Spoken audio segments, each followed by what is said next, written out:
मङ्गलं कौसलेन्द्राय महनीय गुणाब्धये चक्रवर्ती तनोजाय सार्वभौमाय मङ्गलम्।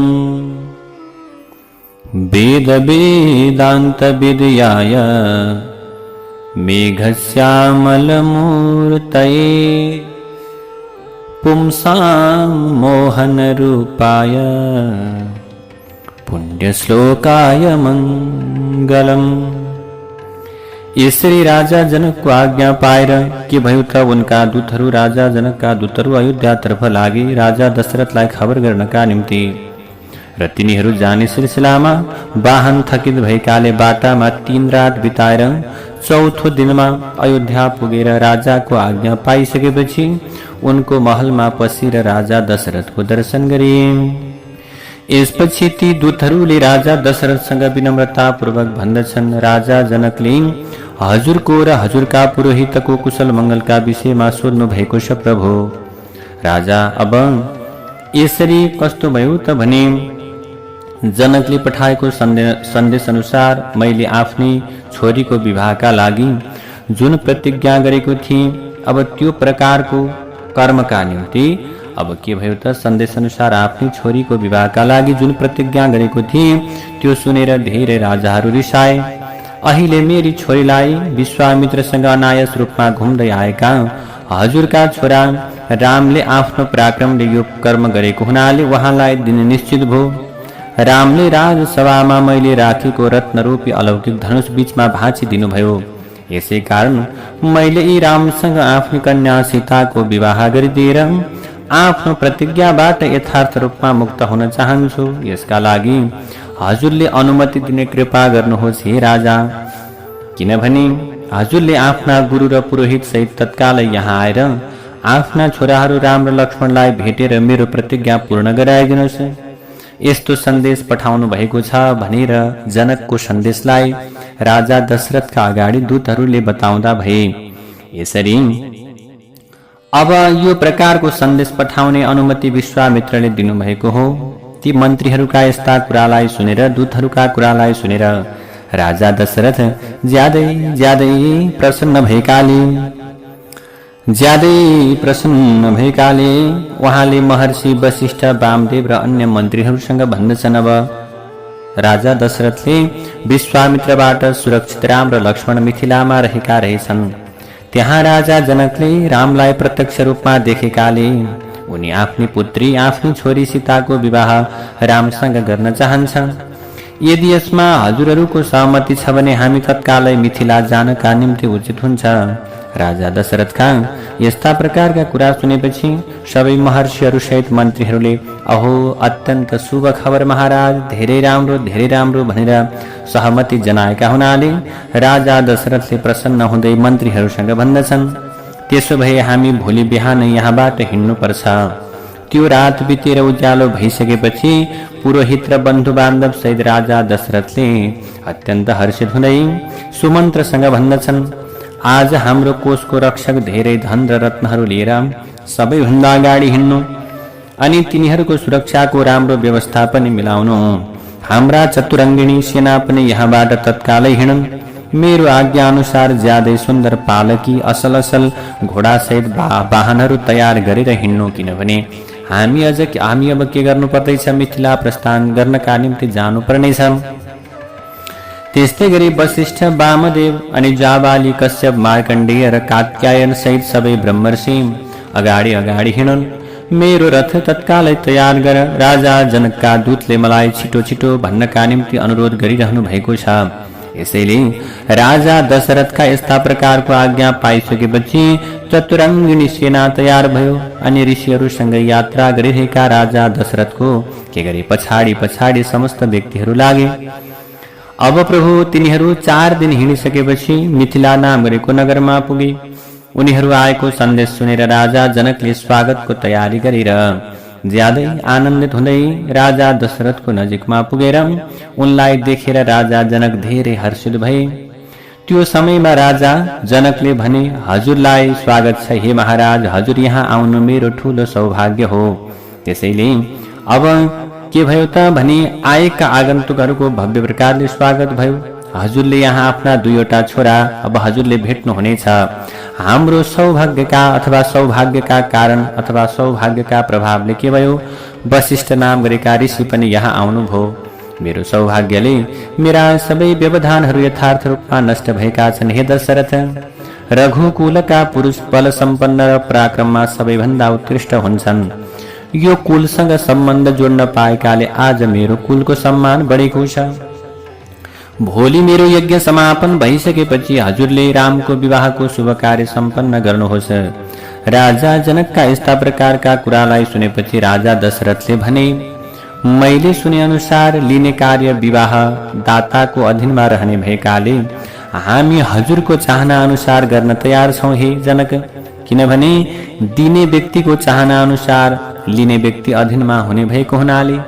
त्यसैले राजा दशरथका यस प्रकारका कुरा सुनेर राजा जनक अझ धेरै आश्चर्यचकित भए। त्यसपछि सबै महर्षिहरूले एकअर्कालाई भेटेर प्रसन्नतापूर्वक त्यो रातलाई त्यही नै बिताए। यसैगरी लक्ष्मण सहित के भयो त भने रामले अब विश्वामित्रलाई अगाडि लगाएर अब के भयो त आफ्नो पिताको नजिकमा गएर अब पिताजीका चरण स्पर्श गर्नुभयो भगवान रामचन्द्रले। राजा दशरथले पनि राजा जनकको सत्कार पाएर अत्यन्तै आनन्दको अनुभूति गर्नुभयो। यसरी अनि आफ्ना दुवै पुत्रहरू सकुशल रहेको देखेर ज्यादै हर्षित भए राजा दशरथ। त्यो सबैले के गरे, आनन्दपूर्वक त्यहाँ समयको व्यतीत गरे। राजा जनकले धार्मिक विधि अनुसार यज्ञको कार्य सम्पन्न गरेपछि आफ्नी दुवै कन्याका लागि मङ्गलाचरण गरेर आनन्दसँग त्यो रात त्यही नै बिताए। यसरी रात बितेर उज्यालो भइसकेपछि राजा जनकले महर्षिहरूको सहयोगमा यज्ञ सम्पन्न गरिसकेपछि सतानन्दसँग भने, मैले यो शुभ कार्यमा आफ्नो भाइ कुशध्वजलाई आमन्त्रण गर्न चाहन्छु, किनकि मेरो दृष्टिमा उनी मेरो यज्ञको संरक्षक हुन्। त्यसैले कुशध्वजलाई बोलाउन चाहन्छु। यसकारण कुशध्वजलाई पनि राम र सीताको विवाहमा सहभागी गराउनका निम्ति उचित हुन्छ। यसरी राजा जनकका कुरा सुनेर सतानन्दको नजिकमा केही शान्त स्वभाव भएका पुरुष आएकाले राजा जनकले पहिले कुरा उनीहरूलाई सुनाए। पहिलेको जो कुरा छ त्यो सुनाए। राजाको आज्ञा अनुसार ती दूतहरू ज्यादै तीव्र गतिमा दौडने घोडामा सवार भएर कुशध्वजलाई बोलाउनका निम्ति गए। यसरी प्रभु सांकास्यमा पुगिसकेपछि उनीहरूले कुशध्वजलाई भेटेर मिथिलाको यथार्थ समाचार सहित राजा जनकको अभिप्राय यसरी प्रभु हजुरलाई बोलाउनु भएको छ भनेर राजा कुशध्वज जनकको आज्ञा अनुसार मिथिलामा आए। त्यहाँ आइसकेपछि उनी सतानन्द र राजा जनकलाई प्रणाम गरेर राजाका लागि योग्य अलौकिक सिंहासनमा निवास गरी बसी। यसपछि राजा जनक र कुशध्वजले मन्त्री अब सुदामनलाई राजा दशरथलाई पुत्र सहित बोलाएर ल्याउने आज्ञा दिए। राजाको यस प्रकारको आज्ञा पाइसकेका सुदामनले राजा दशरथ भएको ठाउँमा गएर उनलाई प्रणाम गर्दै भने, यस समयमा राजा जनकले हजुरका छोरा सहित पुत्र सहित हजुरको दर्शन गर्न चाहनु भएको छ। सुदामनका यस्ता कुरा सुनेपछि राजा दशरथले राजा जनक भएको ठाउँमा गएर भन्दछन्, यी महर्षि वशिष्ठ इक्ष्वाको कुलका देवता भएको कुरा हजुरलाई ज्ञात छँदैछ। हाम्रा सबै कार्य वशिष्ठको उपदेश अनुसार नै हुन्छ। यदि विश्वामित्रले अनुमति दिनुहुन्छ भने यी वशिष्ठ जो हुनुहुन्छ उहाँले पहिले हाम्रो कुलको परम्पराका विषयमा यथार्थ रूपमा बताउनुहुनेछ। राजा दशरथका यस्ता कुरा सुनेपछि वशिष्ठले राजा जनकसँग भन्नुभयो, ब्रह्माको उत्पत्तिका विषयमा कसैले बताउन सक्दैन यो संसारमा। उनका पुत्रका रूपमा मरीचि, मरीचिको पुत्रका रूपमा कश्यप, कश्यपको पुत्रका रूपमा विवस्वान, विवस्वानका पुत्रका रूपमा वैवस्वत मनु उत्पन्न भए। मनु पहिलो प्रजापति थिए भने उनको पुत्रका रूपमा इक्ष्वाकु उत्पन्न भए। अब ती इक्ष्वाकु अयोध्याको पहिलो राजा हुन्। इक्ष्वाकुका अब पुत्रको नाम के हो त भने यसरी इक्ष्वाकुको कुल सम्पन्न हुँदै गइसकेपछि उनका पुत्रको नाम कुक्षी थियो। उनी ती कुक्षी ज्यादै तेजस्वी थिए। कुक्षीको छोराका रूपमा कान्ति सम्पन्न विकुक्षी उत्पन्न भए। विकुक्षी का पुत्र बाण, बाण का पुत्र अनरण्य, अनरण्य का छोरा पृथु, पृथु का छोरा त्रिशंकु, त्रिशंकु का छोरा धुंधुमार, धुंधुमार का छोरा युवनाश्व, युवनाश का छोरा मानधाता, मानधाता का पुत्र भए सुसन्धि, सुसन्धि का अब ध्रुव सन्धि र प्रसेनजित नाम भएका दुईवटा छोरा भए। यसै गरी ध्रुव सन्धिको पुत्रका रूपमा भरत र भरतका छोराका रूपमा असित उत्पन्न भए। राजा असितसँग हैहय, तालजङ्घ र ससबिन्दु वंशका राजाहरूले वैरभाव राख्न थालेका थिए। युद्धमा यी तीनवटै शत्रुको सामना गर्दै राजा असित अब कसरी प्रवासी भएकाले उनी आफ्ना दुईवटी रानी सहित हिमालयमा आएर बस्न थाले। राजा असितसँग ज्यादै थोरै सेना रहेका थिए। हिमालयमा असितको मृत्यु भयो। त्यसै समयमा उनकी दुईवटै रानी गर्भवती थिए। तिनीहरूमध्ये एउटी रानीले आफ्नो सौताको गर्भलाई नष्ट गरिदिने अभिप्रायले उनलाई विष राखेको भोजन खान दिइन्। त्यसै समयमा हिमालय पर्वतमा च्यवन ऋषि तपस्या गर्ने भएकाले हिमालयमा उनको आश्रम थियो च्यवन ऋषिको। ती दुईवटी रानी मध्ये विष सम्पन्न भोजन खाने रानीको नाम कालिन्दी थियो। उनको एउटा उत्तम पुत्र पाउने अभिलाषा पहिलेदेखि नै थियो। उनले च्यवनको नजिकमा गएर उनलाई प्रणाम गरिन्। त्यसै समयमा च्यवनले पुत्र पाउने अभिलाषा लिएकी ती कालिन्दीसँग भने, तिम्रो गर्भमा एउटा ज्यादै बलवान, तेजस्वी र पराक्रमी सन्तान रहेको छ। त्यसैले यो त्यो कान्ति सम्पन्न बालक केही दिनमा विष सहित उत्पन्न हुनेछ। गर भनेको विष सहित उत्पन्न हुनेछ। यसै कारण तिमी पुत्रका लागि चिन्ता गर्दै नगर। ती कालिन्दी ज्यादै पतिव्रता थिइन्। महर्षि च्यवनलाई प्रणाम गरेर उनी आफ्नो आश्रममा आइन्। त्यसको केही समयपछि उनको एउटा पुत्र जन्मिए। उनकी सौताले उनको गर्भलाई नष्ट गराउनका निम्ति जुन विष दिएकी थिइन्, त्यो विष सहित जन्मिएकाले ती राजकुमार सगरका नामले प्रख्यात भए।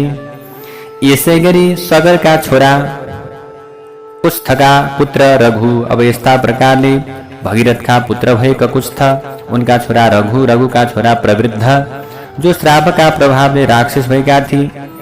ती प्रवृद्ध अब कस्मासपादका नामले प्रसिद्ध भएका थिए संसारमा। यसरी नै कल्मासपादका छोरा अब शङ्खण भए।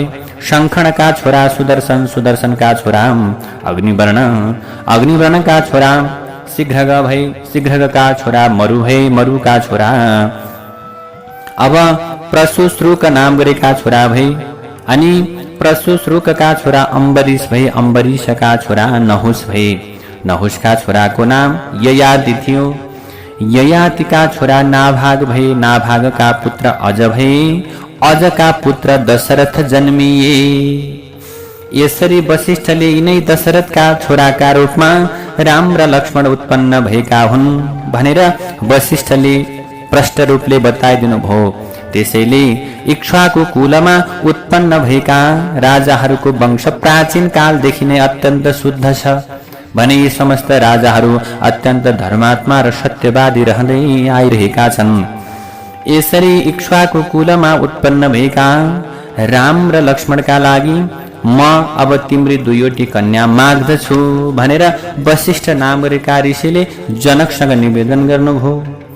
यसरी अब के हुनेछ? अब जनकका अगाडि वशिष्ठले भन्नुहुन्छ, यी तिम्री कन्याहरूका लागि योग्य छन् यी वरहरू। त्यसैले अब तिम्री कन्याहरू यिनका लागि योग्य भएकाले तिमीले यिनीहरूलाई के गर, कन्यादान गर भनेर वशिष्ठ नाम गरेका ऋषिले अत्यन्त विनम्रतापूर्वक समस्त त्यो वंशको अथवा भगवान रामचन्द्रको वंशको त्यो प्रकारले के गर्नुभयो, वर्णन विस्तार पनि गर्नुभयो। कसको सन्तानको हुँदै कसरी यो वंशको उत्पत्ति भयो भनेर अब आफ्ना पूर्वजहरूको विषयमा बताउने कर्म पनि गर्नुभयो।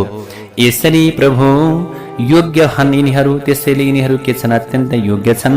त्यसैले तिमीले यिनीहरूलाई कन्यादान देऊ भनेर बारम्बार के गर्नुभयो, राजा जनकलाई बताउन थाल्नुभयो।